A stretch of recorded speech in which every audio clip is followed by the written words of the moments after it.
conectan en este.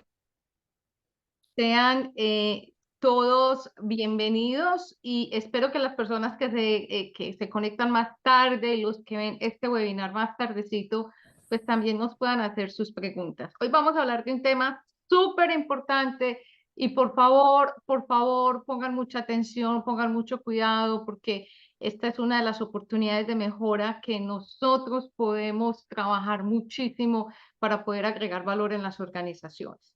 Hoy vamos a hablar de los destructores de valor corporativo, los destructores de valor económico desde una mirada de la auditoría. Pero yo les voy a pedir un favor hoy. Así como somos unos súper auditores, hoy como auditores nos vamos a despojar de este traje de auditores que siempre llevamos y nos vamos a poner el sombrero y los zapatos del dueño del aviso, del dueño de la compañía, del shareholder, del accionista, del inversionista. Yo los invito que para este webinar, no se vayan a preocupar, solo para este webinar, ustedes no piensen más como auditores, sino que piensen más como los dueños de la empresa. Entonces los invito a que hoy usen este sombrero y estos zapatos porque vamos a hablar de finanzas. En este webinar, sí, ustedes me dirán, Marta, pero era un webinar para auditores, era un webinar acerca de actos antiéticos y de fraude. Ajá, ¿me vas a hablar de finanzas? Sí. Vamos a hablar un poquito de finanzas porque cuando nosotros no somos capaces de convertir ese mundo del compliance, de la auditoría, al mundo de las finanzas, es ahí donde empezamos a tener fricciones con los dueños de la organización, con el comité de auditoría. Y resulta que a estas personas hay que hablarles en términos de dinero, hay que hablarles en términos de rentabilidad. Y es que uno de esos problemas es que cuando nosotros nos vamos, por ejemplo, a vender la idea de un nuevo programa antifraude, unas nuevas políticas, o necesitamos un software, o necesitamos más gente para nuestro equipo, y no convertimos eso en cifras, en números, en valor agregado, inmediatamente va a haber una reacción negativa sobre lo que estamos proponiendo. Es por eso que hoy yo los invito entonces a que se pongan los zapatos y el sombrero y los inversionistas, o sea, se pasen de este lado y empecemos a hablar del EBITDA, que es la utilidad real en dinero de la organización, que básicamente se calcula como las utilidades netas y le vamos a restar, le vamos a sumar, perdón, todos los gastos que que no fueron en efectivo, como las provisiones, las depreciaciones, y ahí vamos a encontrar la utilidad real de la organización, ¿ok? La utilidad real en efectivo. Porque a la larga las organizaciones valen por la capacidad de generar efectivo en el tiempo. Una empresa puede tener unas utilidades preciosas en la foto del estado de resultados o el PIG, pero si esas utilidades son solo en papel y esa plática no existe, ahí no estamos haciendo nada. Por eso que en el mercado nosotros vemos empresas que tienen rentabilidades muy pequeñas, pero son súper exitosas porque tienen una caja muy robusta. Y tenemos empresas que tienen unas utilidades muy gorditas, pero que son un descalabro financiero porque tienen caja atrapada, por ejemplo, con 2 o 3 clientes. Y a eso entonces lo vamos a llamar capital de trabajo, que es la capacidad de hacer ese dinero. Vamos a hablar también del ROI, que es el retorno de la inversión, que es el uso de los recursos de los inversionistas para hacer ese dinero. Y también vamos a hablar del retorno del patrimonio, que es el uso de los activos de la organización para hacer dinero. Entonces, eh, para empezar, así este pedacito de finanzas lo vamos a aplicar en el mundo de los actos antiéticos para determinar cómo se destruye valor, en qué ocasiones se destruye valor y eso cómo afecta en la organización. Entonces, hablemos de los actos antiéticos. Y esos actos antiéticos los vamos a enmarcar inicialmente en el triángulo del fraude, donde ya conocemos que está la presión, son presiones financieras, sociales, familiares, económicas. Está la oportunidad, que la oportunidad la crea la organización por la carencia de controles internos, la flexibilización de esos controles internos, o la oportunidad la busca el perpetrador tratando de anular los controles internos. Y también está la justificación o la racionalización cuando ese individuo se concientiza a sí mismo buscando una excusa de que lo que está haciendo lo está haciendo porque lo necesita. Se justifica a sí mismo. Asimismo, entonces, también tenemos que hablar de la propensión del fraude, que también lo llamamos de ethics rule, que es el 10-80-10, donde el 10% de las personas nunca cometerían un acto antiético, nunca van a unir su problema con una solución que tengan en la empresa. El otro 10% de la población son aquellas personas que llamamos depredadores, los que todo el tiempo están haciendo las cosas mal, están buscando cómo caerle al amigo, las personas que siempre están buscando cómo anular los controles internos. Y aquí en el medio estamos todos nosotros, yo me incluyo, el 80% de la población, que solo por hoy no hemos cometido fraude, no sabemos mañana. Entonces también tenemos que entender esa parte. De ahí también se han desarrollado otros metamodelos donde se han incluido aspectos muy específicos de la personalidad del ser humano, como es la capacidad, la impulsividad, el egocentrismo y la anomia.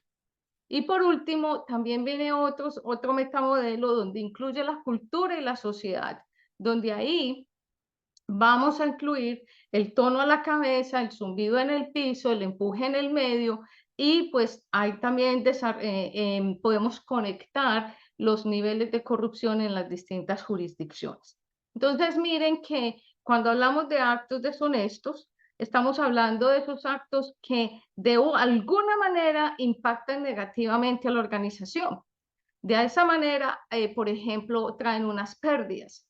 De alguna manera, la organización tiene que registrar algo negativo que va a deteriorar la rentabilidad del accionista. Por eso yo desde el inicio les dije, pónganse de este lado, porque esos actos antiéticos deterioran la empresa y si deterioran la organización, pues de alguna manera van a acarrear consecuencias para el accionista.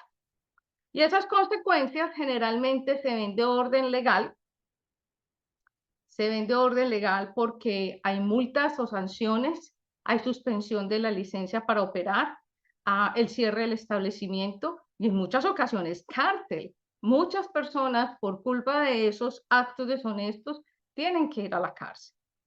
También existen unas consecuencias económicas donde se debe determinar el impacto real, por ejemplo, de las pérdidas por fraude o por una demanda o, por ejemplo, por una sanción. Muchas veces pensamos que nada más es el valor nominal. Un ejemplo, $100,000. Pensamos que eso es lo único que ocurrió, pero cuando nosotros registramos esto en los estados financieros, en el PIG como un gasto, vamos a determinar que también hay asociado otros costos ocultos, como por ejemplo el pago de un abogado, por ejemplo, los tiquetes aéreos para que las personas se puedan desplazar para ir a un juicio, un auditor forense o una investigación.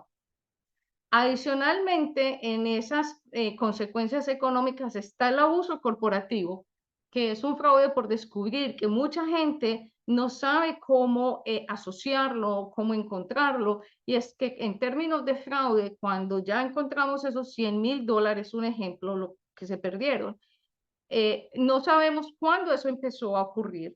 Es porque generalmente el perpetrador empieza a cometer abuso organizacional. Entonces, es como si fuera una montañita, o sea, empieza como un vallecito cometiendo abuso y va subiendo hasta que ese abuso se vuelve ya material, se vuelve muy importante. Y es ahí donde decimos, bueno, encontramos, perdimos $100,000, pero ¿desde cuándo? Va a ser un poco difícil encontrarlo porque la persona venía cometiendo abuso. Y tenemos las consecuencias reputacionales, donde existe una sanción social que si bien es cierto, nos va a pegar muy duro, muchas veces puede llevar incluso a la quiebra, porque los clientes hoy en día no viven del desprestigio. En vista de que hay tanta oferta en el medio, los clientes siempre están buscando la mejor opción, el mejor precio, y no se van a ir para una organización que tiene ambivalencias éticas. Entonces, cuando se pierde la confianza, a veces la recuperación de la organización, de la empresa, del negocio, puede ser imposible. Y todo esto lo causan los actos deshonestos. Y esos actos deshonestos están enmarcados en el fraude. Lo podemos ver en el árbol de fraude. Los invito a que tropicalicen el árbol de fraude que tiene ACPE, que ese árbol de fraude está enmarcado en el sistema americano. Para nosotros en Latinoamérica es importante que nosotros lo traigamos a nuestro contexto. Entonces, hay uno de esos comportamientos deshonestos que destruyen valor es el fraude. El otro son los errores en el cumplimiento, que pues se traslada las sanciones y las multas. Es decir, si yo no cumplo con la norma, si yo no comulgo con la norma, si yo voy en contra de la ley, pues lo natural es que yo reciba sanciones o multas. Y el otro factor donde las empresas pierden valor corporativo es en las demandas a través de los sesgos. Cuando no se administra el riesgo psicosocial, donde vemos, por ejemplo, casos de discriminación, xenofobia, violencia en las organizaciones, acoso laboral, acoso sexual. Cuando esas situaciones no se administran, no se les presta atención, cuando la empresa no hace algo por evitarlas, por tratarlas y por sancionarlas al interior, pues adivinen qué pasa, hay demandas. Entonces, cuando esto ocurre, estos tres factores de destrucción de valor, pues son catastróficos en las organizaciones. Por eso yo hoy insisto con este objetivo del sombrero y los zapatos. Quiero que ustedes se interioricen, que ustedes aprendan que el fraude, las sanciones y las demandas son los peores destructores de valor y que ustedes ahí tienen oportunidades de mejora para poder entrar en las organizaciones y decir, a ver, ¿qué nos puede acarrear sanciones? ¿Qué nos puede acarrear demandas? Y obviamente, pues, ¿en qué términos podemos encontrar fraude? Entonces, en el día de hoy, yo les hice unos ejemplos básicos para explicarles esas pérdidas, cómo se ven en los indicadores financieros, cómo eso impacta. Si yo a un accionista le estoy contando esto, pues yo cómo se lo voy a demostrar. O ustedes como auditores, cuando estén hablando, por ejemplo, con una junta directiva, con un board, cómo les pueden explicar cómo se destruye valor si el fraude, si los sesgos y si no se cumple con la norma, pues va a surgir unas consecuencias, van a traer unas consecuencias catastróficas. Entonces, empecemos primero por el fraude. De acuerdo a ACFE, la Asociación de Certificadores Expertos en Fraude, examinadores de fraude, habla que el 5% de los ingresos de las organizaciones se pierden por culpa de los fraudes, ¿cierto? Entonces, empecemos por ese maravilloso indicador. Esta mañana, aquí en Perú, acabé de participar en el CONAI de Perú, alguien preguntaba, bueno, ¿y eso cómo se ve en la TAM, en Latinoamérica? Y pues sabiendo que estamos con Fly, pues en la TAM va a ser peor. Infortunadamente, la TAM es muchísimo más alto. Y si ustedes cogen otras estadísticas o informes de Big Four y de otras instituciones, se van a dar cuenta que las estadísticas van bien alineadas, o sea, no están disparadas. Entonces, hablemos de un 5%. Entonces, primer indicador, 5% de los ingresos se pierden por culpa de los fraudes. Pero hablemos, por ejemplo, de si yo fuera accionista y yo necesito que la compañía me genere a mí los ingresos necesarios para cubrir las pérdidas por fraude, ¿eso cómo sería? Entonces, vamos a suponer que la compañía tiene una rentabilidad neta del 2%. Esa rentabilidad neta sale de dividir la utilidad neta entre los ingresos netos. Y ahí tenemos el 2%, es una rentabilidad del 2%, y pues seguramente es un mercado bastante apretado.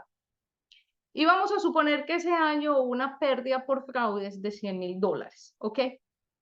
Entonces, vamos a determinar el nivel de los ingresos que tenemos que generar adicionalmente para cubrirle a los accionistas esos $100,000.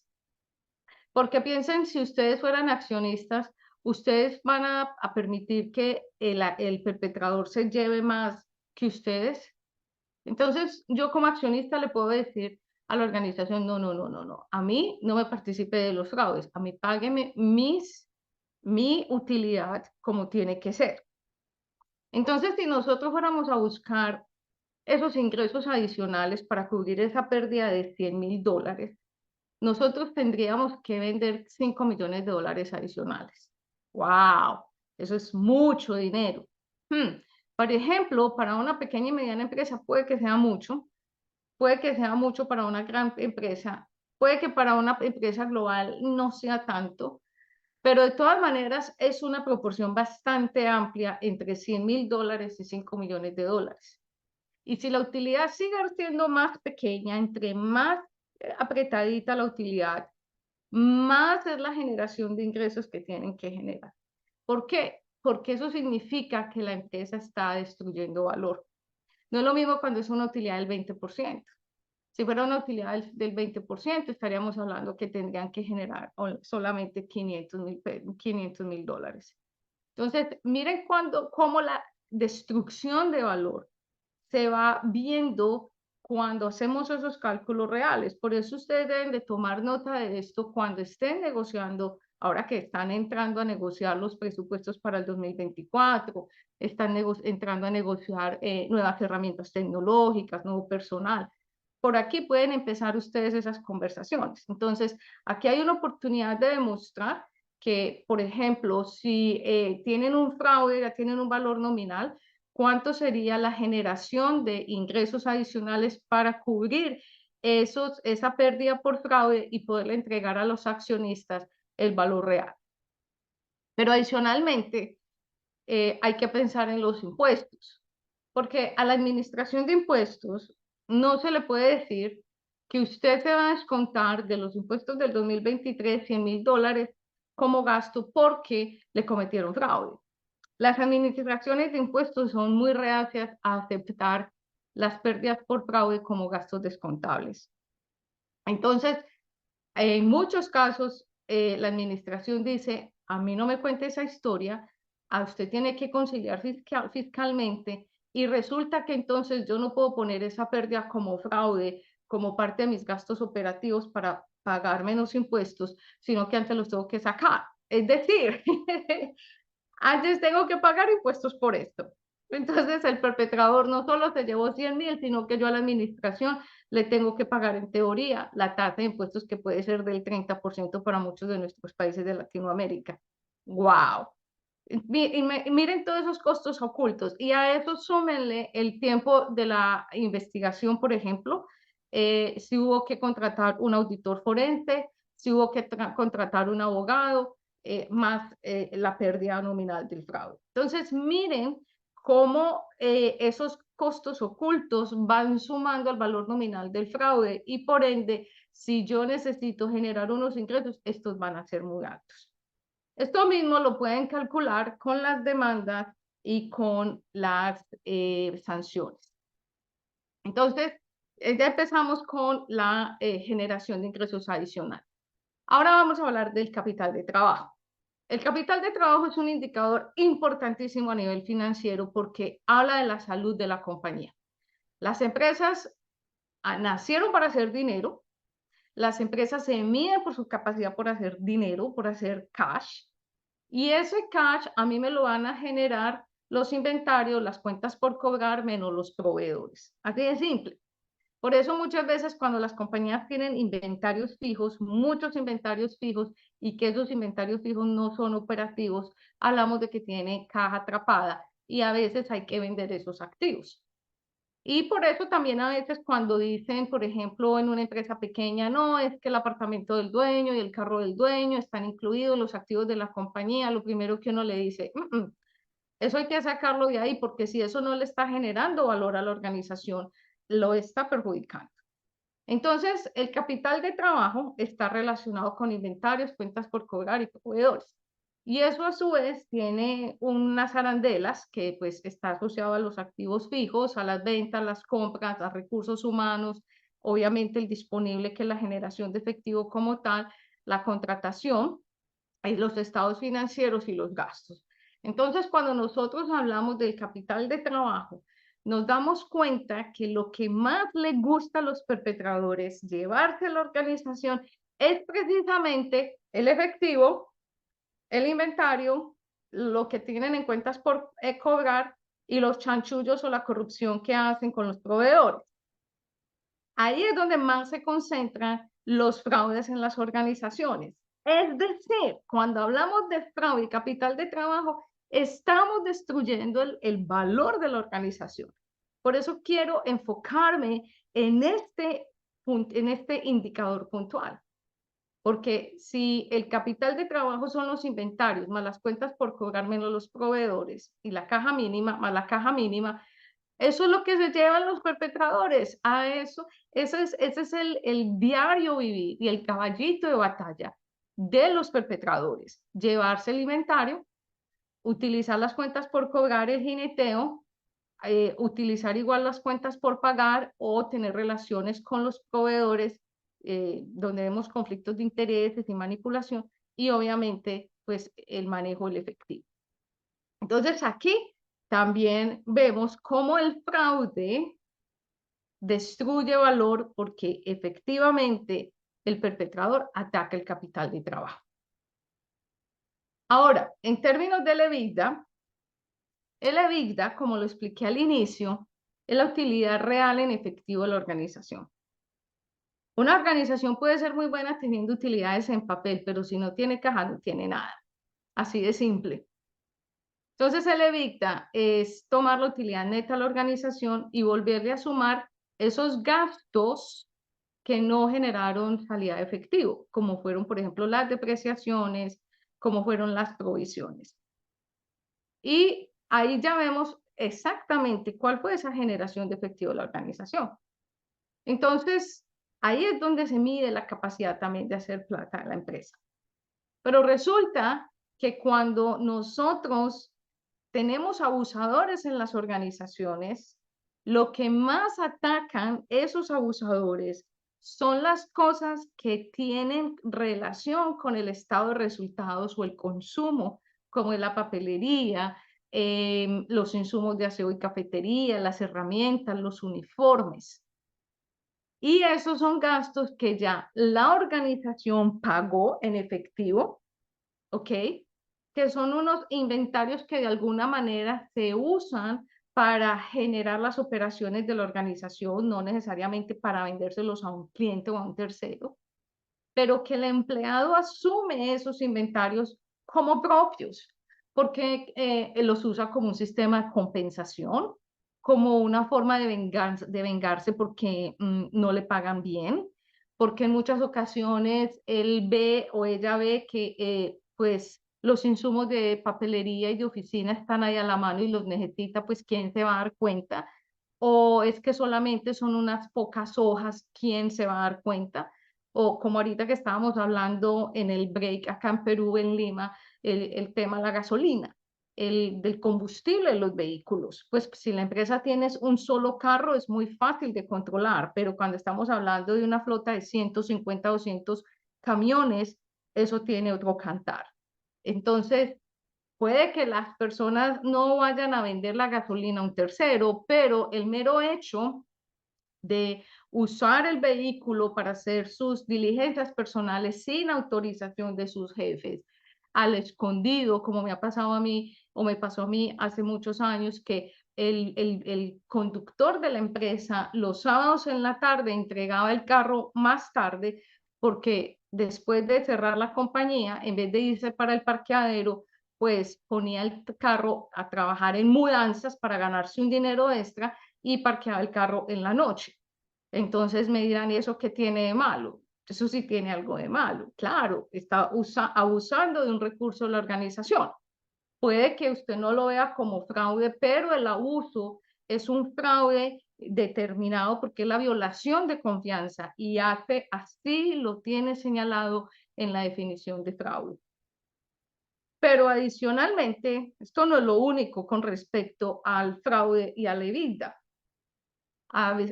Si nosotros hablamos de fraude, por ejemplo, hicieron un fraude con el inventario, ¿ok? Y vamos a descontar esas pérdidas del inventario. Eso generalmente se va a una provisión o se va al gasto. Entonces, a la vez, si lo llevamos al gasto, pues va a suceder que nos va a afectar el EBITDA. Miren lo que va sucediendo. Nos va a ir afectando el EBITDA en la capacidad de hacer dinero. O, por ejemplo, fue un fraude que alguien se llevó el dinero. Hizo una transacción financiera, bancaria. Eso es una pérdida, porque el dinero sí salió. El dinero salió de la organización. Así que afecta el EBITDA y se va a llevar como un gasto, y si no, ¿a dónde más lo vamos a llevar? Pero si a eso le sumamos, por ejemplo, una demanda, perdimos una demanda porque no hicimos caso de una situación de acoso laboral o acoso sexual, pues eso también se va a ir a un gasto y también va a afectar el EBITDA, porque el dinero sale. Y lo mismo, por ejemplo, una sanción. Si la empresa no cumplió con algo y pues hubo que pagar una multa o una sanción, pues es una salida de efectivo a la organización. Y pues por ende va a destruir el EBITDA, lo va a disminuir. Entonces, cuando nosotros miramos esos tres factores, fraude, sanciones, multas y las demandas, eso se va a ir directamente al gasto y va a rebajar el EBITDA. Y el EBITDA es la capacidad de hacer dinero en la organización, la utilidad real que trabaja de la mano con la productividad, el capital de trabajo y la productividad del capital de trabajo. Pero adicionalmente, les tengo también dos ejemplos. Voy a tratar de disectarlos un poco más despacio, porque esto es un tema que también le pega muy duro a las organizaciones y especialmente a nosotros los accionistas, a los dueños de las empresas. Por eso yo insisto, pónganse en ese sombrero y esos zapatos de los que hablábamos al inicio, para que ustedes sientan ese dolor de tener una empresa que está perdiendo dinero por fraude, dinero por las demandas y obviamente pues por las sanciones. Vamos a pensar que tenemos una compañía lo más simple posible. Tenemos unos activos de 5.000, unos pasivos de 3.500 y un patrimonio de 1.500. Ahí tenemos el balance, la ecuación contable. Vamos a suponer que este año tenemos unas ventas de $75 o de 75.000 y continuamos con ese 2% de rentabilidad neta y pensamos que el valor de esa utilidad neta es 1.5, que equivale a ese 2%. Pensemos que para no amargarnos mucho la vida ni enredarnos, pensemos que es un único dueño y que esa persona inició con $700 esta empresa. Es decir, en esos pasivos de 3.000, perdón, en ese patrimonio de 1.500, 700 pertenecen al capital social, el que llamamos equity. Y seguimos con nuestro ejemplo de que hubo un fraude de $100.000 o $100 y que el capital de trabajo de esa compañía son $2.000. Que esa ecuación del capital de trabajo es las cuentas, el inventario, las cuentas por cobrar menos las cuentas por pagar. Simple. ¿Ok? Entonces, ya teniendo esos datos, vamos a calcular el ROE. El ROE es la rentabilidad sobre el patrimonio. Y el ROE se calcula, es la utilidad neta dividido al patrimonio y determina el rendimiento obtenido antes de los impuestos de la inversión realizada por el propietario. Es decir, el propietario puso 700. ¿Yo cómo voy a calcular si esos 700 se han venido siendo rentables? ¿Ok? No me voy a enredar, no lo voy a hacer antes de impuestos, lo voy a hacer lo más simple posible, pero ustedes que conocen muy bien de finanzas o necesitan actualizarse, pueden buscar incluso la fórmula DuPont, que les va a ayudar muchísimo más a expandir este concepto. Esto es simplemente para demostrarle con estos datos tan básicos cómo se destruye valor en segundos, ¿ok? Entonces, esa rentabilidad del patrimonio es cómo esa inversión que hizo que se viene haciendo, que hizo el señor, eso cómo está funcionando. Entonces, lo vamos a hacer con el total del patrimonio. Entonces, ese ROE vamos a tomar la utilidad neta, que es de 1.5, la vamos a dividir entre 1.500. Esa es la utilidad en libros, ¿ok? Y eso nos da un ROE del 0.1%. Si de pronto alguien puede hacer el cálculo y si cometió un error, me deja saber. Pero chequeé la fórmula anoche. Listo. Hasta ahí muy bien. Pero yo siendo accionista, yo diría, venga un momentico. A ver, ¿cómo así que hay un fraude de 100? Yo no tengo por qué pagar ese fraude porque yo no creé una compañía para que me hicieran fraude. Yo puedo decirlo de esa manera. ¿Cómo sería ese ROE sin tener en cuenta el fraude? Entonces, el ROE ya no sería de 0.1%, sería de 0.1 per 1067. Es decir, aumenta. Háganlo en su organización. Calculen este indicador con el fraude, es decir, el valor en libros y el valor sin incluir el fraude. Porque el fraude, como se lleva el gasto, disminuye la utilidad. Entonces, si yo lo quito, la utilidad va a aumentar. ¿Cómo sería la vida sin fraude? ¿Cómo sería la vida aquí sin las pérdidas ocasionadas por las demandas, por las sanciones y sin el fraude? Hagan ese cálculo. Y el ROI es el retorno sobre la inversión. Entonces ya aquí vamos a tener en cuenta los activos operativos. Y cómo esos activos operativos, que vienen siendo el capital de trabajo, dan inversión, o sea, ofrecen esa rentabilidad a la organización. Entonces, esos activos operativos los vamos a llamar capital de trabajo por el momento. No se vayan a enredar mucho, que es la cartera más el inventario menos las cuentas por cobrar. Punto. Y tenemos esa utilidad neta de 1.5. Entonces es la utilidad neta dividido esos activos operativos, que es el CATE. Y eso me da el 0.075%. Eso es lo que yo tengo en libros. Cuando yo quito el fraude de ahí, o sea, cuando yo digo, ups, es que yo no quiero, o sea, yo voy a calcularlo sin el fraude, es decir, quito el gasto del fraude. Esa utilidad en este caso va a ser de 1.6. Y 1.6 dividido 2.000 me da 0.08%. Es decir, el ROI aumenta, el retorno en la inversión aumenta. Y si, por ejemplo, a esa utilidad, y en esa utilidad también tenemos registrados, vamos a suponer una sanción, los gastos de una demanda, y vamos a sacar esos gastos ocultos, los vamos a encapsular y los vamos a poner un ladito y vamos a decir, ¿cómo sería esta organización sin tener estos destructores de valor?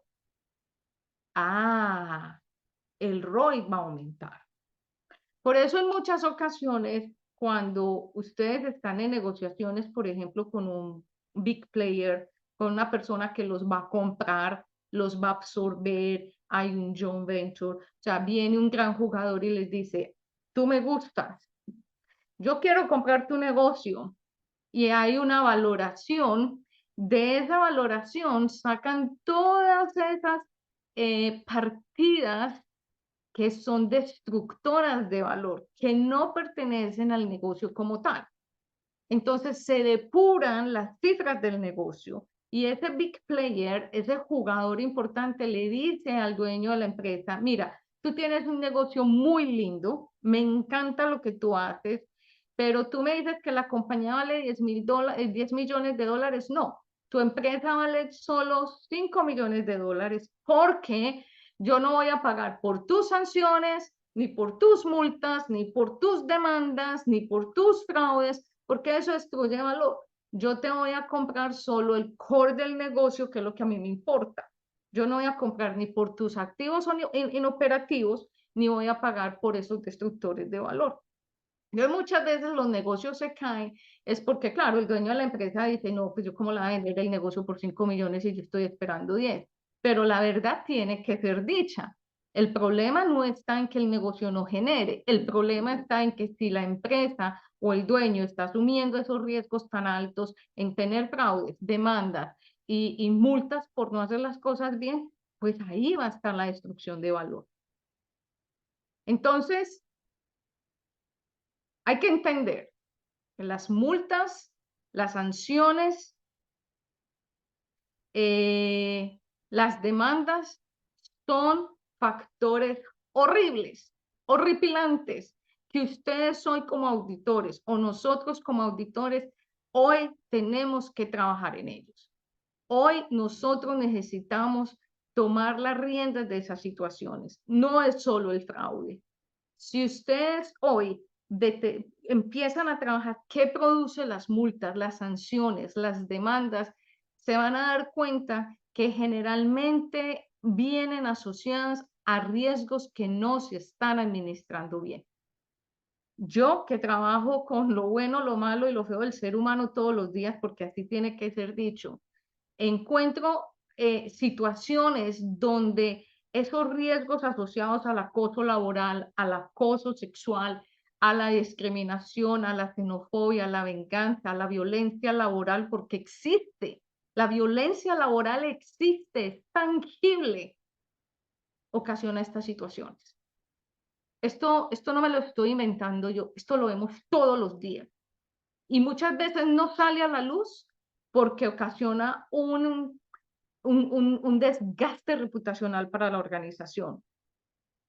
Y hay muchas películas de esto donde el acoso laboral y el acoso sexual es rampante, donde incluso entre los mismos compañeros se insultan, donde hay bullying, donde hay personas que se burlan de las otras, les ponen apodos, donde entre los mismos compañeros crean situaciones de sabotaje laboral, donde se ponen de acuerdo a no permitir la implementación de un proyecto nuevo. Así de simple. Y dicen, no vamos a aceptar ese proyecto y si lo ponen, todos renunciamos. Así lo salen a decir. Entonces, cuando a esto no se le pone el debido cuidado, pues llegan las multas, llegan las sanciones, llegan las demandas. Porque una persona que esté sufriendo bullying y escala el problema y nadie le presta atención, pues simplemente se va para el regulador o se va y demanda y pues gana. Y entonces, ¿quién pierde? Pierde el dueño de la organización, pierde el shareholder. Ya para entonces ir cerrando e invitando a las preguntas, yo los invito a que tengamos claro las estadísticas que nos entrega el Instituto de Auditores Internos, ACFE, las distintas organizaciones globales, Big Four, que sacan estudios buenísimos acerca del impacto de los actos deshonestos como el fraude, la corrupción y el abuso, de tener esas cifras en la cabeza para poder hacer comparativos dentro de la organización. No crean que es que eso existe simplemente como adorno, no. Si ustedes, nosotros en este momento debemos tener dos Biblias importantes en nuestro escritorio y una es o el reporte de las naciones o un reporte global que nos hablen de estos casos y el otro la administración del riesgo de fraude, la guía que cambió hace poco de Fraud Risk Management, donde el Instituto de Auditores Internos hizo un trabajo excelente en actualizarla junto con ACFE, AIPA y otras organizaciones. Entender que los actos deshonestos vienen desde el ser y que esos metamodelos que se han venido uniendo, desarrollando, que hoy llamamos la geometría del fraude, con la propensión del fraude, es la única manera de nosotros entender por qué las personas hacen lo que hacen. Infortunadamente, el fraude no solo lo hacen los malos, es más la cantidad de fraude que hacen las personas que llamamos buenas que los verdaderos perpetradores. Así que Hay que entender el fraude no se lucha, el fraude se entiende, se estudia. Hay que entender que ser proactivos es la única manera de nosotros anticiparnos a estos hechos y que muchas veces nosotros escuchamos que está sucediendo algo, pero la verdad nos hacemos los de la oreja mocha, nos hacemos como que no, fingimos que no es con nosotros, porque a veces nos dicen, es que yo no pertenezco a ese mundo, es que yo no tengo por qué detectarlo, es que yo no soy de primera línea, es que yo y yo y yo. Y les cuento que ese discurso ya está mandado a recoger. La administración de los actos deshonestos es totalmente transversal y va desde el tono a la cabeza, el empuje en el medio y el zumbido en el piso. Es decir, todos en las organizaciones tenemos que procurar y vibrar por las estrategias antifraude y que promuevan el buen comportamiento dentro de la organización. Tenemos que incluir procesos de monitoreo y de administración de datos que nos ayuden a prevenir y que hoy en día con la inteligencia artificial y los distintos modelos que tenemos, podemos administrar el comportamiento de las personas, podemos prever esos comportamientos y agregar valor, no esperar a que las cosas se materialicen. Y adicionalmente, nosotros debemos tener una visión periférica 360 grados, como los búhos. Nosotros podemos, con nuestra forma de trabajar, el conocimiento corporativo y las técnicas que hasta hoy hemos desarrollado, nosotros podemos entregar valor. Esto que hicimos hoy es un pequeño ejemplo, es solo el abreboca de lo que podemos hacer en una organización. Yo nada más traje 4 indicadores. Si ustedes se imaginaran todos los indicadores que están relacionados con el EBITDA, con el capital de trabajo, con la utilidad neta, si ustedes cogieran de sus organizaciones cuáles de esos indicadores le pegan más duro a la empresa, se van a dar cuenta que tienen bajo la manga una súper importante para sentarse con el dueño del negocio o con los dueños del negocio a conversar acerca de estos actos y a mirar cómo los pueden tratar. Entonces, muchas veces no es que no nos entiendan, la mayoría de las veces es que no sabemos cómo comunicar esos riesgos que tenemos y no sabemos cómo traducirlos en números, porque al dueño de una organización le tenemos que llevar indicadores, números, plata. Si le estamos demostrando a un accionista, a una organización que está perdiendo dinero porque no se pagan las cosas, porque hay una demanda laboral, porque nos están metiendo fraude, yo soy una que como accionista lo primero que hago es reaccionar y decir, ¿por qué? Porque yo como socia no estoy creando una empresa o no fundí una empresa para pagar ese tipo de pérdidas, porque eso es un riesgo muy alto. Ahora me dirán, ¿eso hace parte de los riesgos de la organización? Sí, entonces usted invertiría en la empresa en la que está trabajando. Ahora que usted entendió estos indicadores, ¿usted sería parte de los accionistas de esa organización? Porque esa es la verdad dicha. Cuando yo hago esta pregunta, muchos auditores y personas que trabajan en riesgos me dicen, no, yo no invertiría. Claro, como ya nosotros aseguramos el riesgo financiero porque estamos recibiendo un salario, pues ya invertir en ella como que, ups, espérame un momentico. Entonces, yo quiero que ustedes entiendan ese rol de auditor y la importancia en la administración de los actos deshonestos. Esas consecuencias nefastas que traen no tratar a tiempo un riesgo psicosocial, un riesgo de fraude, un riesgo en compliance, porque eso trae multas, sanciones, demandas y fraudes. ¿Qué tanto piensa usted en el inversionista, en el dueño, en el shareholder cuando audita la organización? Usted se pone los zapatos de auditor, claro, y no, y hasta el sombrero y el gabán si quieren, y se van como auditores y van ahí con su plan y hacer lo que tienen que hacer como auditores, pero ¿cuántas veces que usted está haciendo esa auditoría, se pone la mano en su corazón y dice, ¿cómo fuera que yo fuera inversionista de esta empresa? ¿Y qué tal que don Mario o Pedro Pérez, que es el accionista de esta compañía, me preguntara sobre esto que estoy haciendo? ¿Cierto? ¿Cuántas veces dentro de una auditoría nosotros de pronto sentimos un poquito de empatía por los dueños de esa organización al momento en que estamos haciendo este tipo de trabajos? Hace poco yo tuve una experiencia personal con alguien en estos temas profesionales. Y esa persona me dijo, mire, es que yo no me atrevo a recomendar muchas cosas. En mi empresa hay muchas oportunidades de mejora porque eh, hay mucho que hacer, pero yo no me atrevo a recomendarlas todas porque imagínese donde implementen eso y eso no funcione, yo cómo quedo. Sí, eso ocurre y es doloroso.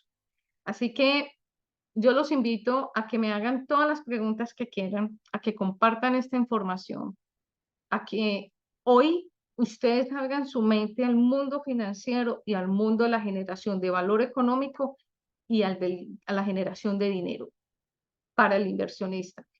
Así ustedes podrán generar valor y nos van a ver a nosotros, en general, a ustedes y a mí como los aliados estratégicos, porque cada que esta persona viene a mí a contarme un problema, me traduce eso en dinero. Roberto, estoy atenta a las preguntas. Muchísimas gracias, Marta, por tu exposición. Y señores, aquí, tal como dijo doña Marta, están abiertas las preguntas, los que quieren hablar o los que quieren hablar por el chat. Sí. También tenemos con nosotros a Francisco Arauz, nuestro presidente de la Fundación Latinoamericana de Auditores Internos, ¿no? Hola, Francisco. Hola, ¿cómo está Marta? Mucho Bien, gusto, excelente exposición, muchísimas gracias. En gracias. realidad que ese es un tema muy importante y que lo vivimos todos los días nosotros los auditores, ¿verdad? Y nos toca, y es aquella pregunta con la con cual nosotros tenemos que convivir cada vez que hay un fraude, la pregunta famosa que hay, ¿dónde están los auditores? Ay, No total. sé. Sí, Ahí es donde nosotros tenemos que hacer con esa conciencia para también proteger nuestra profesión y proteger nuestra labor. sí, total. Y jugar ese rol que tenemos nosotros como auditores de asesorar a las juntas directivas y a la gerencia, ¿verdad? Sí, Sobre estos temas que, como bien decís vos, a veces no se tocan por falta de conciencia, porque están en el día a día, tanto los accionistas como la gerencia, pero que ahí están. Y alguien tiene que mencionarlo, levantar la bandera y alguien lo tiene que poner sobre la mesa. Y qué mejor que seamos nosotros los auditores, ¿verdad? Los totalmente. que apoyamos. Y Francisco, mira, yo pienso que no hay necesidad de ser expertos financieros. A mí me encanta el mundo de las finanzas, incluso antes de yo incursionar en el mundo de los delitos económicos y la administración de riesgos, yo era profesora de finanzas y me obsesioné por ese mundo del valor económico. Em, y ya después, cuando ya me metí en este cuento, yo siempre decía, los auditores deben generar valor, nosotros debemos generar valor, pero a ver, ¿y cómo lo hacemos? Porque eso es lo otro, ¿cuál es la fórmula mágica? Y yo pienso que en lo que a mí me ha funcionado es poder convertir esa parte de administración en riesgos en el dolor del bolsillo, porque seamos honestos, a nosotros nos tocan el bolsillo y brincamos, nos asusta. Entonces, cuando llegamos a un board y les contamos eso que está sucediendo en términos de dólares, de pesos, de indicadores, más allá de que si nos hicieron un fraude y necesitamos un programa y necesitamos una herramienta.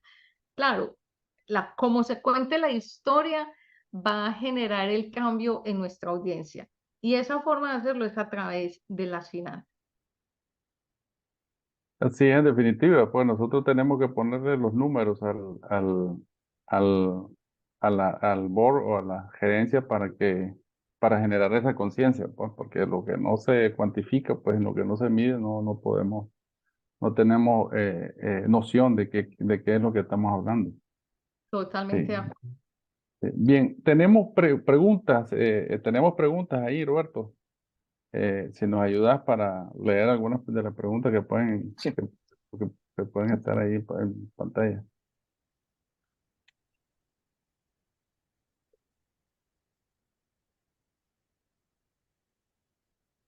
Jonathan Cruz menciona, recuerdo haber visto un estudio donde mencionaba que el 10% de personas en una organización entran con el ánimo de defraudar, otro 10% son leales y siempre, y el otro 80% son influenciables. ¿Podría confirmar esa aseveración y la fuente?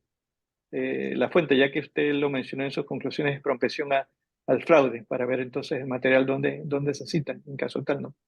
Sí, de hecho, la fórmula nace a través de Ben Sherwood, que es una persona que se dedica a estudiar o se dedicó a estudiar la reacción de las personas más influyentes en la política y la economía a nivel mundial en las épocas de crisis. Y básicamente es que cuando las personas estamos, cuando hay dinero y cuando todo es bollante y estamos bien, pues actuamos de una manera diferente que cuando estamos en las crisis. Entonces, él tiene, en su teoría, él decía, el 10% se activa, el otro por ciento pues, hace más de lo que necesita hacer y el 80% se bloquea. Lo que hizo Axe fue traer esa teoría al mundo del fraude. Y ahí es donde nace de Ethics Rule, la regla de la ética, y trae ese mismo porcentaje, el 10-80-10. Entonces lo pueden buscar como de Ethics Rule, la regla de la ética, y está desarrollado por ACFEC, donde nos entrega ya digamos, esos porcentajes. Pero adicionalmente usted puede también, Jonathan, mirarlo en su compañía. Ahora, ¿cómo se determina en un momento de crisis? Las personas respondemos a las crisis porque unas somos más impulsivas que otras. Básicamente el ser humano siempre es ambivalente, somos muy, muy, muy, muy frágiles, y eso conlleva que en las épocas de crisis nosotros no seamos responsables con la manera actual. Entonces, muchas veces pensamos que todo lo tenemos controlado, pero una vez hay un familiar enfermo, tenemos un desastre en la casa, no nos importa cómo, pero vamos a conseguir ese dinero. Muchas veces la gente no piensa en que la forma de hacerlo está bien o está mal, sino que necesita el dinero. Entonces, por eso no vamos a decir que todo el mundo es un perpetrador. No, las personas, el 80% de las personas somos proclives a cometer actos deshonestos. Por eso la invitación es: controle lo que tiene y planee su futuro para cuando usted tenga un problema, no tenga que salir desesperado a meterse en un préstamo gota a gota, en un préstamo de estos que vienen del mundo informal, a tomar los recursos de la organización, o peor, a trabajar con personas que le están pidiendo un acto deshonesto para ganarse un peso adicional para cubrir esa necesidad. Hay un estudio que hace poco escuché yo en Estados Unidos, donde en la noticia salió, donde decía que el 60% de la población, 60-65% de la población en Estados Unidos solo tenía $400 de ahorros para responder a una crisis. $400. No sé si ese estudio existe en Latinoamérica, pero la pregunta está: ¿usted cuánto tiene ahorrado para sobrevivir siquiera 3 o 4 meses? Muchas gracias, Marta. Giovanni Solano nos comenta que si podemos enviarle la presentación para que los participantes la puedan ver, y Claro, lo que sí vamos a hacer es subirlo al canal de YouTube de Fly. Le vamos a estar indicando, y obviamente también desde nuestra página web podrían accesarla, ¿sí? sí, pueden bajar la PDF, por favor, Roberto, y la comparte. Sí, con mucho gusto.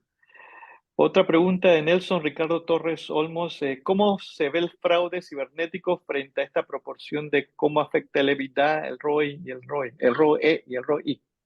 Sí, no, es que, mire, una cosa son las tipologías, ¿ok? Y otra cosa es la consecuencia. No importa la tipología, la consecuencia va a ser la misma.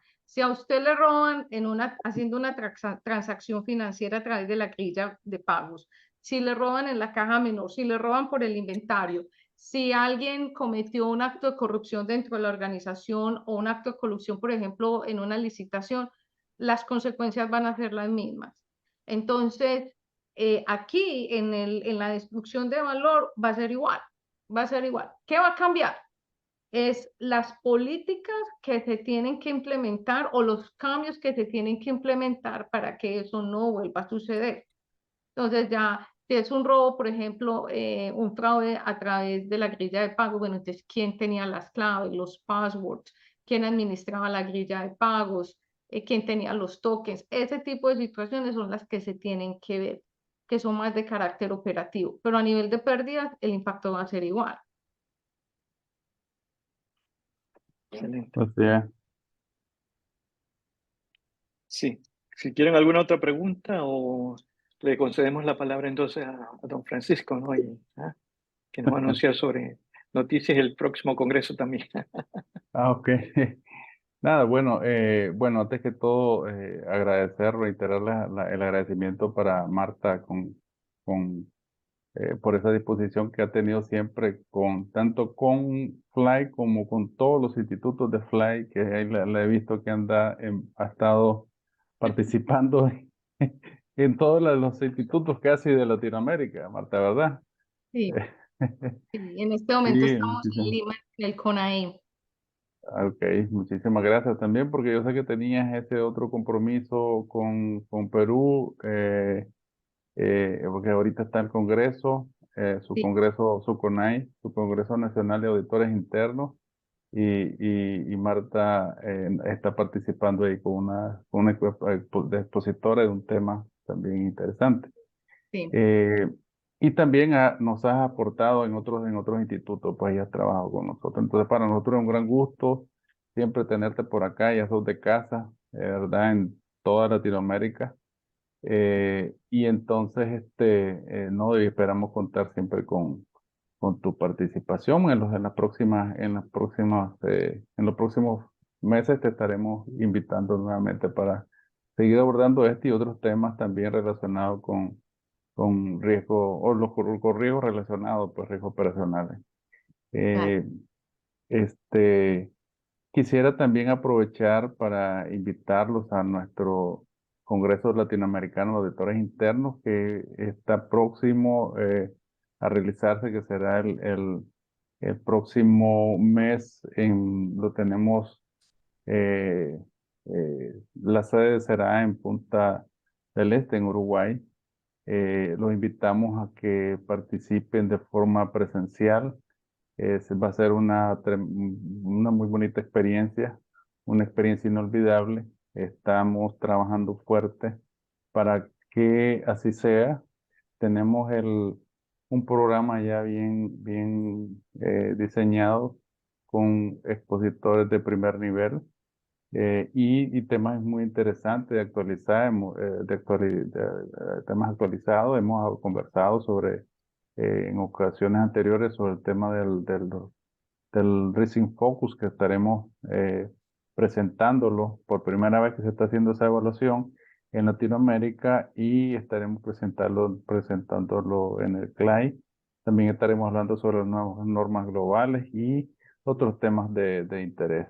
Eh, y por otro lado, también vamos a tener el primer encuentro latinoamericano de directores ejecutivos de auditoría interna, eh, que esperamos también abordar temas más estratégicos sobre la función de la auditoría interna. Bueno, tenemos igual expositores de primer orden, y que consideramos que va a ser un foro muy interesante donde los directores de auditoría podemos discutir y revisar algunas prácticas sobre la ejecución, sobre la gestión de las funciones de auditoría en Latinoamérica. Eh, Igual, ya se abrió la inscripción de forma virtual. Nosotros quisiéramos que nos acompañaran presencialmente, pero si las circunstancias no lo permiten, igual los vamos a esperar con los brazos abiertos virtualmente. A través de las inscripciones ya están disponibles. Se puede inscribir a través de la... Roberto por ahí está estar enviando los links. Igual las invitaciones para que participen en estos eventos. Igual vamos a tener otro taller sobre gestión de auditoría que va a ser casi de un día completo y esperamos pues que ustedes puedan participar. Y nada, pues eh, Marta, reiterar el agradecimiento y Gracias. esperamos verlos pronto. Claro que sí, así Es será. muy gusto verte por Dominicana y a ver qué día nos podemos ver nuevamente de forma física, personalmente. Claro que ¿Oíste? sí, y continúen, podemos seguir trabajando en estos temas para nuestra comunidad. Para mí es muy Sí, importante que aprendamos y nos metamos más en este cuento de cómo prevenir los actos deshonestos, porque la verdad da tristeza llegar a las organizaciones y encontrar que se podía haber prevenido o se podía haber detectado a tiempo con unas pérdidas materiales más pequeñas, pero simplemente porque no tuvimos la agudeza visual de conocimiento, dejamos que el fraude siguiera rampante en la organización. Así que a así, todos a estudiar finanzas. así es, no, y esto es parte también del debido cuidado profesional que debemos de tener nosotros los auditores, que si bien es cierto, Tal no cual. somos especialistas, no debemos ser especialistas en fraude, pero debemos tener la claridad de que, la conciencia de que ese riesgo existe en todas las organizaciones y ahí están los datos, ¿verdad? ¿Cuánto es Sí, lo que se estima que se pierde en las organizaciones promedio de los ingresos de las compañías? Entonces, eso nos puede estar pasando a nosotros y debemos tomar todas las acciones correspondientes para sustentar nuestro trabajo a través de las evaluaciones de ese riesgo. tal cual. de ese Sí, riesgo. sí. Muchísimas gracias. Entonces, Gracias a todos. gracias a todos y esperamos que nos acompañen en los próximos eventos que vamos a tener. Y a vos Ok. también, Marta. Chao, hasta Cuídate. luego. Bueno, muchas gracias. Gracias. Chao. Gracias a Bye. todos. ¿Ah?